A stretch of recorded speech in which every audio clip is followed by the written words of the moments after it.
Klejtrup i nærheden af Hobro bor Hanne og Laurits Lauritsen. Her har de en samling af veteranbiler. En af dem er meget speciel. Det er en Mercedes-Benz fra 1938, og den blev i sin tid lavet for at erstatte de her store benzinslugende 540. Laurits købte bilen i 1980 og begyndte at renovere den. Dengang havde han ingen anelse om, at bilen kunne have spillet en rolle i en dramatisk episode fra 2. verdenskrig. Men en dag så han et tv-program om attentatet på nazilederen Reinhard Heydrich, og her var der billeder af den bil, der var involveret. Og der var en bule på højre baghjørne mellem trinbræt og bagside. Og det var ikke noget, jeg hæftede mig ved. Men så en måneds tid senere, der kommer der en god kammerat, Poul Erik Lund, op fra Nordjysk Vintagemotorklub på sin Nimbus. Han kommer ned og besøger mig. Så siger han, den bule har du et billede af. Og så må det ind i mine gamle arkiver, og ganske rigtigt, Lund han havde fuldkommen ret. Der var en bule nøjagtig med det. Den 27. maj 1942 bliver SS-general Reinhard Heydrich udsat for et attentat i Prag. En gruppe tjekkiske faldskærmsagenter kaster en håndgranat mod den Mercedes-Benz, som Heydrich er passager i. På det tekniske museum i Prag har man i mange år haft en tilsvarende Mercedes, og lokale historikere er overbevist om, at museet har den bil, Heydrich kørte i, da attentatet fandt sted. Jamen, har du været forbi i Prag for at se? Jeg er en mand, der var der lukket, så jeg så den ikke. Er vi køreklar? Der står ikke mere bagage der. Jeg skal lige have lukket porten. Vi beslutter at køre over Berlin til Prag for at undersøge, hvordan det går til, at Reinhard Heydrich befinder sig i Prag den formiddag, hvor han bliver udsat for attentatet. Turen over Berlin til Prag og hjem igen er på lidt over 2200 kilometer. Men det skulle den gamle bil sagtens kunne klare. Det er jeg næsten sikker på, det kan. Vi har kørt 110.000 kilometer i den, og vi er kommet hjem med Falk én gang.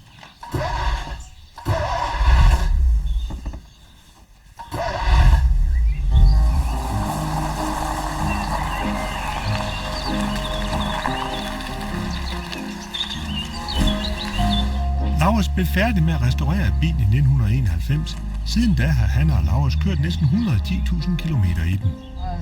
Det er en del af vores liv. Vi kørte jo også veteranløb, da børnene var små. Og nu kører vi med vores børnebørn. Hvordan er den at køre i? Den er dejlig nem. Du behøver ikke holde krampagtigt fast i rattet eller noget som helst, for den kan det hele. Problemerne kommer først, når vi skal til at stoppe og undvige og sådan noget, for så kan du godt mærke, at den trykker med 2,5 tons på stive diagonaldæk. Hvorfor lige Mercedes? Jamen det er ikke specielt, hvorfor lige Mercedes. Jeg vil gerne prøve at lave en bil. Jeg var sådan nogenlunde sikker på at kunne holde værdien. Du bruger jo den samme mængde energi på at lave en Opel Rekord eller en Fiat eller et eller andet. Her der får du bare 2 Fiatter og skal bruge lidt længere tid. Men arbejdet med at lave den, det er nøjagtigt det samme.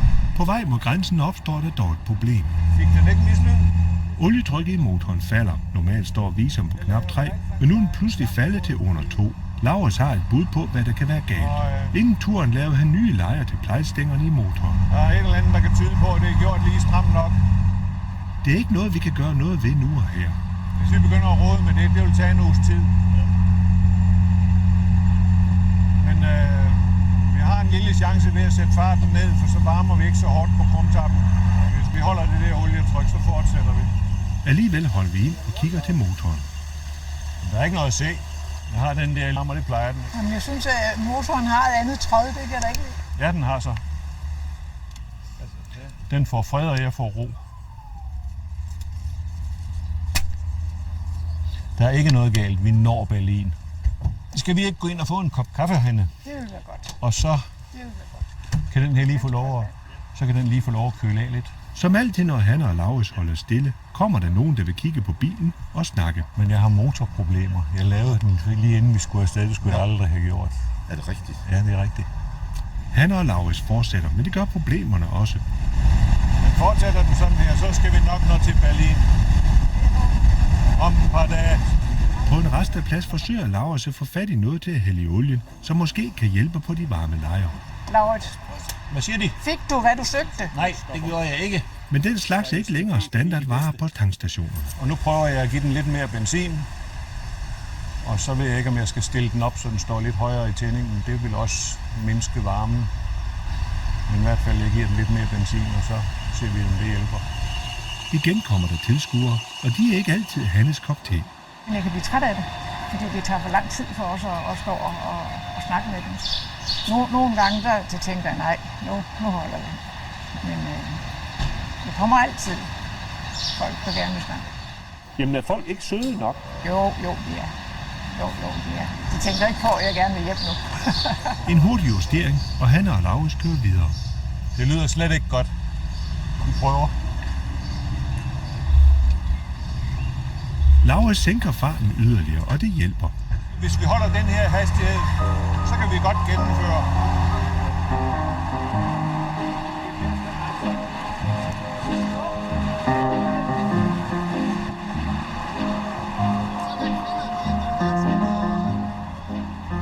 Der er jo ingen mislyd i dem nu. Endnu en resteplads i jagten på noget til at hælde i olien. Men heller ikke her lykkes det. Ingen olie. Ingen reservedel til en gammel bil. Det er for dårligt. Med den skrantende motor passerer bilen grænsen til Tyskland. Det kunne jo være, at Mercedes har lavet det sådan, at det kun virker i dens hjemland. I 1980 ser Laurits i en annonce i Jyllandsposten, at en Mercedes-Benz fra 1938 er til salg på Sjælland. Bilen er i meget dårlig stand, men det afskrækker ikke Laurits. I 1980, hvor vores økonomi på værkstedet den var ikke for god, men der havde vi jo 3 børn og fik børnepenge, så havde vi en cigarkasse med 10.000 kroner i. Den fik jeg lov at tage, og så kørte jeg til Skælskør, Sønderbjerre, og hentede det vrag der for 10.000 kroner. Jeg var meget spændt på Hannes reaktion, da jeg kom hjem med den. Det var skrækkeligt. Det så skrækkeligt ud. Men han var så begejstret med julelys i øjnene, og var sikker på, at han nok skulle få en bil ud af det, og det er jo ikke til at stå for den begejstring. Laurits kontakter Mercedes i Tyskland, men her er der ikke meget hjælp at hente. De fortæller, at bilen er meget sjælden, og der stort set ikke findes reservedele til den. Alligevel kaster Laurits sig over opgaven. Så det er sådan set meget enkelt. Bilen er håndlavet, og jeg er håndværker, og så kører det helt af sig selv.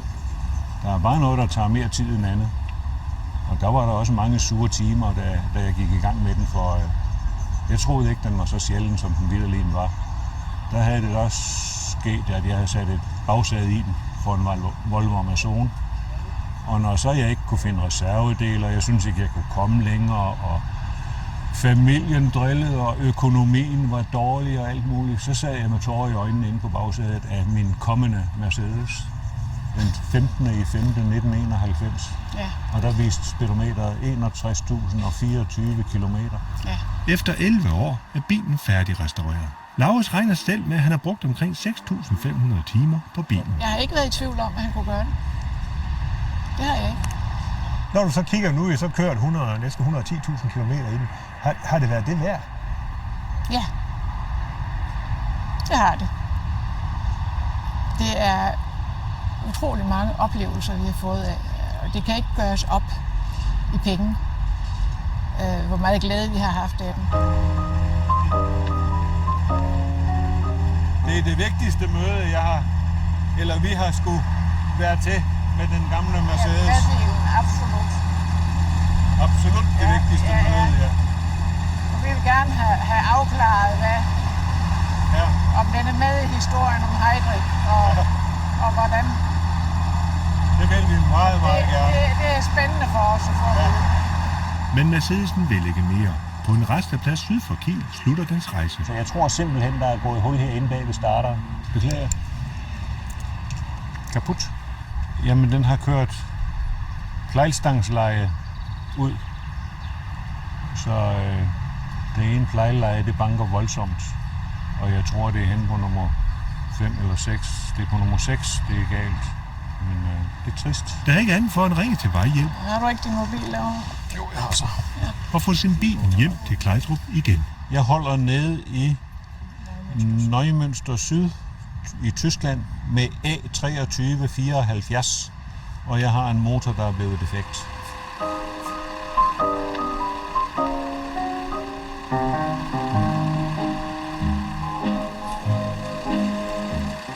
Den har aldrig gået så godt, som den gør nu.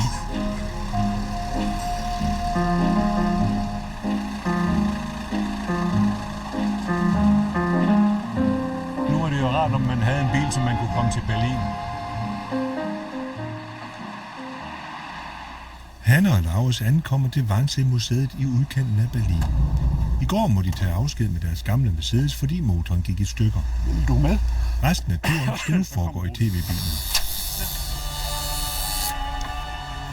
Det er godt nok et flot sted. Det er et dejligt sted. Og vi kom trods alt hertil, selvom bilen brækkede ned. Ja, det gjorde vi. Den 20. januar 1942 bruger Reinhard Heydrich villaen til et af de mest uhyggelige møder under 2. verdenskrig. Det er ubehageligt at tænke på det. Hvad der er sket her. Det er ubehageligt. Sammen med en udvalgt skare af nazister og embedsmænd udfærdiger Reinhard Heydrich på mødet en drejebog for den endelige løsning på jødespørgsmålet. Yeah, this is the room where the Wannsee Conference of January 20th, 1942 happened. Here you can see in a photo how the room looked like when it was in the SS position. At the end of the war in 1945, everything had been stolen that was inside this house. Reinhard Heydrich blev født i 1907 i Halle. 15 år gammel går han ind i flåden, og alt tyder på, at han vil få en strålende karriere som officer i den tyske flåde. Men i 1930 lover han ægteskab til 2 kvinder på en gang, og det var ikke i overensstemmelse med moralen i den tyske flåde. Heydrich bliver stillet for en militær domstol og smidt ud af flåden. Dybt skuffet melder han sig året efter ind i det tyske nazistparti. Her får Heinrich Himmler øje på ham og sørger for, at han kommer ind i SS, hvor han hurtigt stiger i graderne. Reinhard Heydrich får til opgave at oprette nazistpartiets egen sikkerhedstjeneste. I løbet af kort tid har han sit eget korps af spioner, som samler informationer ikke blot om partiets fjender, men også om medlemmer af partiet. Da nazistpartiet i 1933 overtager magten i Tyskland, udnævner Heinrich Himmler Heydrich til chef for sikkerhedspolitiet SIPO, som består af Gestapo og kriminalpolitiet. Herefter er Heydrich chef for alt, hvad der har med rigets sikkerhed at gøre. Da Hitler i 1934 beslutter sig for at skille sig af med SA, hjælper Heydrich til med at fremstille falske beviser mod blandt andet SA's leder Ernst Röhm. Meget hurtigt bliver Reinhard Heydrich en mand, som alle i det tredje rige frygter, fordi han slår ualmindeligt hårdt ned på alle, som han anser for at være fjender af det nazistiske styre. Hitler kalder begejstret Heydrich for manden med et hjerte af jern. Heydrich står for mange som den perfekte nazist. Han er intelligent, høj, blond, dyrker fægtning og flyver jagerfly. Samtidig er han en dygtig violinspiller.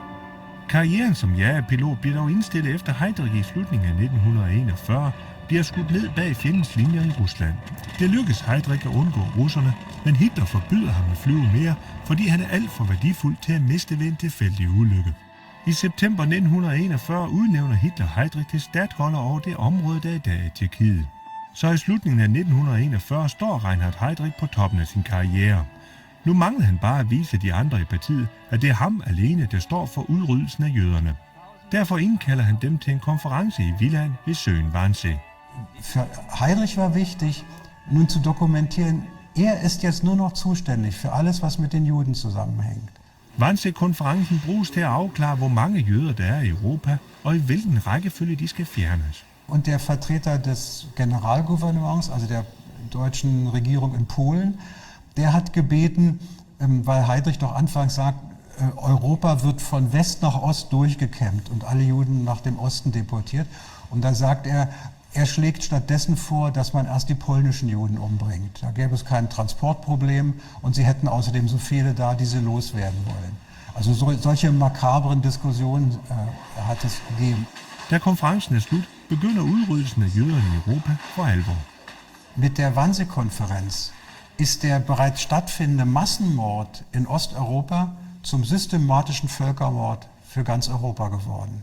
Das ist also eindeutig, kann man sagen. Und der nächste Punkt ist, mit der Teilnahme der Zivilverwaltung an der Konferenz ist die ganze Sache nicht nur eine Geschichte der SS, sondern die gesamte deutsche Staatsverwaltung hat versprochen, in dem Prozess zu kooperieren. Vi forlader Berlin og kører mod Prag. Da Laurits tilbage i 1980 køber sin Mercedes på Sjælland, kan han ikke få meget at vide om dens fortid. Jeg købte den, den er en stråmand, der var sendt ud for at rydde op, hvor den stod. Og der skulle ikke stille spørgsmål, eller hvad? Nej, det skulle der ikke. Han var meget kort for hovedet. Han blev en dag inviteret med på krogen for at få noget at spise, men han ville hellere skynde sig hjem til Nordsjælland, hvor han kom fra. Den ældste indregistreringsattest, der findes på bilen, viser, at den første gang er indregistreret i Danmark i 1946. Herefter optræder den igen på et tolddokument i februar 1949. Den bliver indregistreret igen i november 1957, blot for at blive afmeldt igen i august 1959. Jeg ved faktisk kun det, der stod på den gamle registreringsattest. At den var førstegangsregistreret på A2374. Og så vidt jeg har fundet ud af, så var det et par handelsbrødre, der brugte den til at køre fra toget i Vejle til brunkulslejrene omkring Herning, fordi de havde nogle beboelsesejendomme i København. Og det har de ikke gjort i ret lang tid, så blev bilen sat væk i et skur i Sønderbjerre. Hvis Laurits Mercedes er den bil, Heydrich kørte i, er det stadig et mysterium, hvordan den er havnet i Danmark. Så er den vandtæt. Så vidt jeg har fået at vide af nogle historikere, nogen der har gravet i det, så er den kommet til Danmark med 3 tyskere, der overgav sig, så snart de kom op til det rolige Danmark i forhold til, hvordan der var i Polen og derovre af. Og så tog staten bilen og satte den på depot og solgte den på Grænseforeningens aktion. Den tjekkoslovakiske eksilregering i London følger bekymret med i udviklingen i Prag, efter Reinhard Heydrich er blevet indsat som statholder.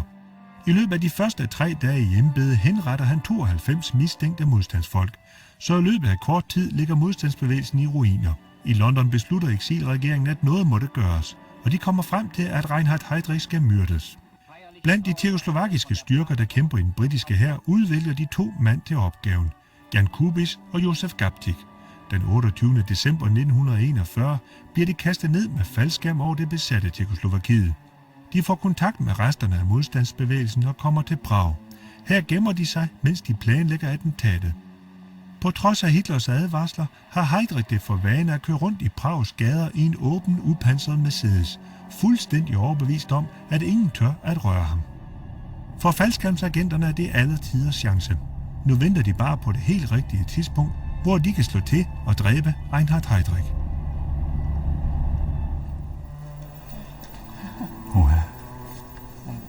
Det Tekniske Museum i Prag. 3,5 cm. Men dørene, det er der ikke panser af. Nej. Museets Mercedes er ikke på udstilling, så vi kører ud til museets depot, hvor bilen står. Museets kurator Peter Kosicek er selv meget i tvivl om museets bil er den rigtige. We didn't publish that we have the car or that we think that maybe we have the car. Både Prags Militærhistoriske Museum og det Tekniske Museum i Berlin har lånt bilen og udstillet den som Heydrichs bil. This is the place, yes. Den 27. maj 1942 venter 3 attentatmænd på Reinhard Heydrich. Situationen er her skildret i den tjekkiske film Attentat fra 1965. Da Heydrichs bil svinger om hjørnet, går Josef Gabčík ud på vejen og forsøger at skyde Heydrich. Gabčík flygter, men så kaster Jan Kubiš en håndgranat. Den dag i dag diskuterer man stadig, hvorfor Stengun-maskinpistolen ikke virkede. Mange mener, at Gabčík havde rest af kaninfoder i tasken, og det var kommet i klemme, da han samlede maskinpistolen. So we are now in Army Museum, and now we are in exposition of Second World War. På Prags Militære Museum har de deres egen forklaring. Her mener de, at Gabčík puttede for mange patroner i